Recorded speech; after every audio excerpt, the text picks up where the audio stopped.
तो यह हुआ आज सर्वोच्च अदालत में। सुप्रीम कोर्ट में जिस वक्त इस मुद्दे पर सुनवाई चल रही थी, न्यूज 24 संवाददाता प्रभाकर मिश्रा भी उस वक्त वहां मौजूद थे। इसीलिए अब जरा आसान शब्दों में उन्हीं से समझिए कि आखिर कोर्ट के अंदर क्या हुआ।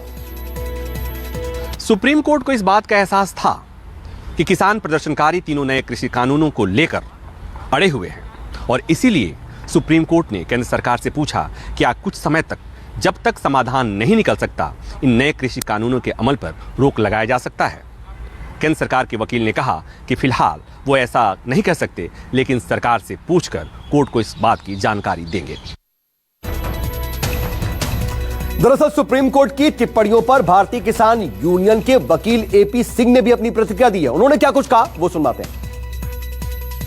अब एक बात बताइए कि मतलब अभी तो बड़ी उम्मीद थी सुप्रीम कोर्ट से, सुबह सुबह से सब लोग देख रहे थे सुप्रीम कोर्ट की तरफ, तो सुप्रीम कोर्ट से तो सिफर कुछ, आज तो कुछ हुआ ही नहीं। फिर तो हाँ, कोई बहुत बड़ा रिजल्ट जिसकी आशा पूरा देश कर रहा था वैसा कुछ नहीं मिला, लेकिन आशा है कि सुप्रीम कोर्ट कुछ आगे इसमें सोचा, उन्होंने सुना है और अच्छी तरह से सुना। उनके दिल में किसानों के लिए प्यार है और वो प्यार जरूर इजहार होगा। अगर ये प्यार ही तो था, उन्होंने सीधे सरकार एक बात कि आप क्यों नहीं इस पर एक बात कोर्ट ने एक बात और कही कि किसान प्रदर्शनकारियों को प्रदर्शन करने का अधिकार है। उन्होंने ये भी कहा हम नहीं रोकेंगे। कोर्ट ने ये भी कहा कि जब तक प्रदर्शनकारी अहिंसक हैं, शांतिपूर्ण प्रदर्शन कर रहे हैं, तब तक इनके खिलाफ बल प्रयोग नहीं किया जाएगा।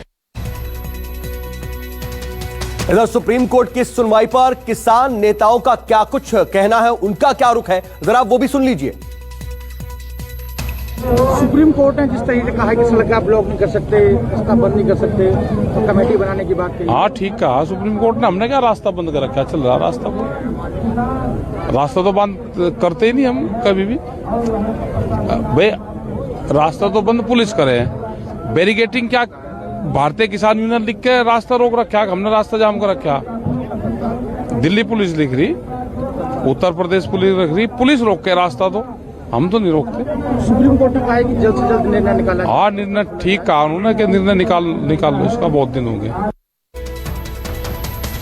तो आपने सुना कि आखिर किसान क्या कह रहे हैं। वो कह रहे हैं कि हम तो दिल्ली आना चाह रहे थे, हम तो रास्ते में थे, पुलिस ने बैरिकेड लगा दी, पुलिस ने रोका, हम वहां बैठ गए। लेकिन आपने सड़क पर क्रांति देख ली, सुप्रीम कोर्ट में क्रांति पर सुनवाई देख ली। अब आपको दिखाते हैं कि आखिर इस लड़ाई की मार आखिर पड़ कहां रही है, किस पर पड़ रही है। दरअसल एसोचैम के रिपोर्ट के मुताबिक इस आंदोलन से हर दिन 3500 करोड़ रुपए का नुकसान हो रहा है। सबसे ज्यादा नुकसान उठाने वाले 3 राज्य हैं, पंजाब, हरियाणा और हिमाचल।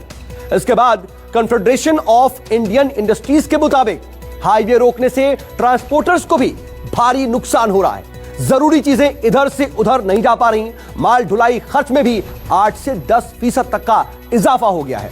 तो ट्रांसपोर्टर्स पर भी इसकी गहरी मार पड़ रही है। अब रेलवे के नुकसान पर भी नजर डालें तो इस आंदोलन की वजह से अब तक 20 लाख मुसाफिरों की ट्रेन छूटी है। 2000 करोड़ रुपए का नुकसान अब तक रेलवे को उठाना पड़ा है। रेलवे को 1000 से ज्यादा ट्रेनें कैंसिल करनी पड़ी और 200 ट्रेनों का रूट भी बदलना पड़ा। Confederation of all India traders यानी कि CAIT के मुताबिक दिल्ली आने जाने वाले माल की 30 से 40% आवाजाही इस आंदोलन की वजह से प्रभावित हुई है। 20 दिनों में 5000 करोड़ रुपए का व्यापार प्रभावित हुआ है। साथ ही इस संस्था ने आंदोलन आगे भी जारी रहने की स्थिति में और भी भारी नुकसान की आशंका जाहिर की है। तो यह स्थिति है कि आखिर इस आंदोलन से फर्क क्या पड़ रहा है। लेकिन किसान अपनी जिद पर लगातार डटे हुए हैं।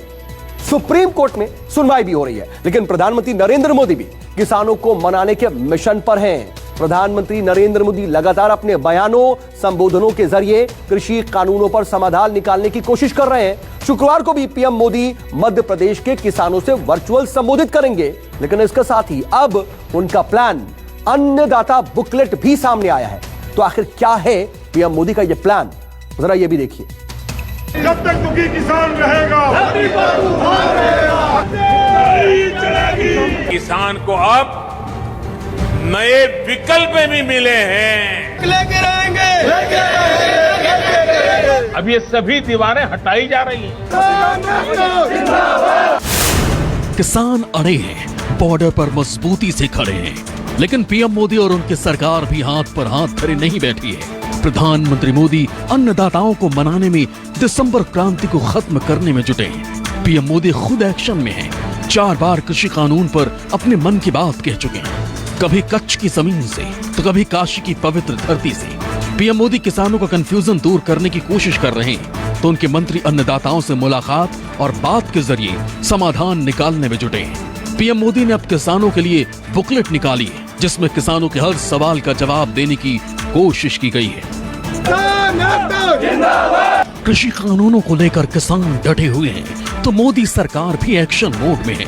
प्रधानमंत्री मोदी खुद किसानों को मनाने के मोर्चे पर जुटे हुए हैं। एक के बाद एक पिछले 19 दिनों में पीएम मोदी 4 बार कृषि कानूनों पर किसानों की शंका दूर करने की कोशिश कर चुके हैं। किसानों का हित करने के लिए प्रतिबद्ध है। पीएम मोदी चाहे किसानों के बीच रहें या कारोबारियों की, या फिर उन्होंने रेडियो पर मन की बात की हो, अपने हर संबोधन में उन्होंने कृषि कानूनों का जिक्र किया और किसानों को किसी भी तरह की मदद का हर संभव भरोसा दिया। किसान को अब नए विकल्प भी मिले हैं और छल से, धोखे से उसे बचाने के लिए कानूनी संरक्षण भी मिला है। किसानों को प्रकल्प के साथ ही नए विकल्प देने से ही हमारे कृषि क्षेत्र का कायाकल्प हो सकता है। सरकार की तरफ से प्रकल्प, किसान के लिए विकल्प और दोनों साथ साथ चले तभी देश का कायाकल्प होता है। अब ये सभी दीवारें हटाई जा रही हैं, सभी अड़चनें हटाई जा रही हैं। इन दीवारों के हटने के बाद, इन रिफॉर्म्स के बाद किसानों को नए बाजार मिलेंगे, नए विकल्प मिलेंगे, उन्हें टेक्नोलॉजी का ज्यादा लाभ मिलेगा। देश का कोल्ड स्टोरेज इंफ्रास्ट्रक्चर आधुनिक होगा। इन सब से कृषि क्षेत्र में ज्यादा निवेश होगा और इन सबका सबसे ज्यादा फायदा अगर किसी को होने वाला है तो मेरे देश के किसान को होने वाला है, जो छोटे छोटे जमीन के टुकड़ों पर जिंदगी पालता है, उस किसान का भला होने वाला है। क्या कोई डेयरी वाला आपसे दूध लेने का कॉन्ट्रैक्ट करता है तो आपकी गाय भैंस ले जाता है क्या? पशुपालकों को आजादी मिली हुई है। आज देश पूछ रहा है कि ऐसी ही आजादी अनाज और दाल पैदा करने वाले छोटे और सीमांत किसानों को क्यों नहीं मिलनी चाहिए? अब एक कदम आगे जाकर उन्होंने एक बुकलेट के जरिए अन्नदाता से अपने मन की बात की। इस बुकलेट के कवर पेज पर लिखा गया है, अन्नदाता के हितों को समर्पित मोदी सरकार। 106 पन्नों की बुकलेट में मोदी सरकार के दौरान किसानों की तरक्की को लेकर उठाए गए कदमों का जिक्र है। साथ ही कृषि कानूनों पर सरकार ने किसानों को भरोसा देने की कोशिश की है। बुकलेट में लिखा गया है कि कानूनों से क्या नहीं होगा, न्यूनतम समर्थन मूल्य एमएसपी खत्म नहीं होगी, एपीएमसी मंडियां बंद नहीं की जाएंगी, किसी भी वजह से कोई व्यक्ति किसानों की जमीन को नहीं ले सकेगा, किसानों की जमीन में खरीदार कोई भी बदलाव नहीं कर सकता, खरीदार किसानों को धोखा नहीं दे सकते, खरीदार पूरा भुगतान किए बिना समझौते को खत्म नहीं कर सकते। बुकलेट के जरिए कानूनों पर किसानों का डर खत्म करने की पुरजोर कोशिश की गई है, तो वहीं कृषि कानूनों के फायदे भी गिनाए गए हैं। कानूनों से क्या होगा? एमएसपी सिस्टम जारी रहेगा, एपीएमसी मंडियां अपना काम जारी रखेंगी, किसान को अपनी उपज कहीं भी बेचने की आजादी होगी, फसल उगाने से पहले ही किसान दाम तय कर सकते हैं, समय से भुगतान न होने पर खरीदारों को कानूनी कार्रवाई का सामना करना पड़ सकता है। किसानों की नाराजगी और आंदोलन के बीच किसानों तक पहुंचने की कोशिश में जुटे हैं प्रधानमंत्री मोदी, उनकी सरकार और भारतीय जनता पार्टी। इसीलिए जहां बीजेपी किसान सभा कर किसानों को समझाने में लगी है कि कैसे ये तीनों कानून उनके हित में है, तो दूसरी तरफ खुद प्रधानमंत्री मोदी ने ये मोर्चा संभाला है, कल भोपाल में वो किसानों के बीच होंगे, ये बताने के लिए कि क्यों आपको भ्रम फैलाया जा रहा है। और इसी कड़ी में मोदी सरकार ने एक बुकलेट जारी किया है, ये बताने के लिए कि कैसे किसानों के लिए मोदी सरकार, अन्नदाता के लिए मोदी सरकार लगातार काम कर रही है। बुकलेट से किसानों के साथ सरकार की बात बनेगी या नहीं, ये तो आगे पता चलेगा। लेकिन इस बीच मोदी सरकार ने सिख विरोधी होने के आरोपों का जवाब देने की कोशिश की।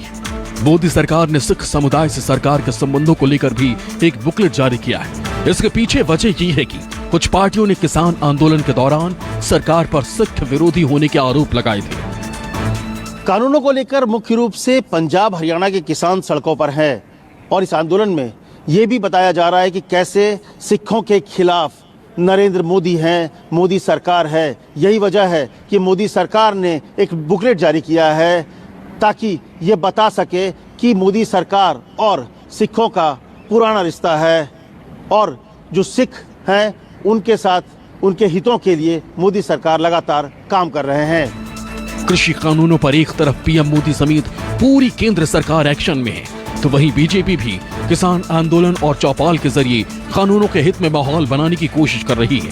अब देखना यह होगा कि बीजेपी और सरकार की ये कवायद कितनी कामयाब हो पाती है। अमित कुमार के साथ ब्यूरो रिपोर्ट, न्यूज़ 24।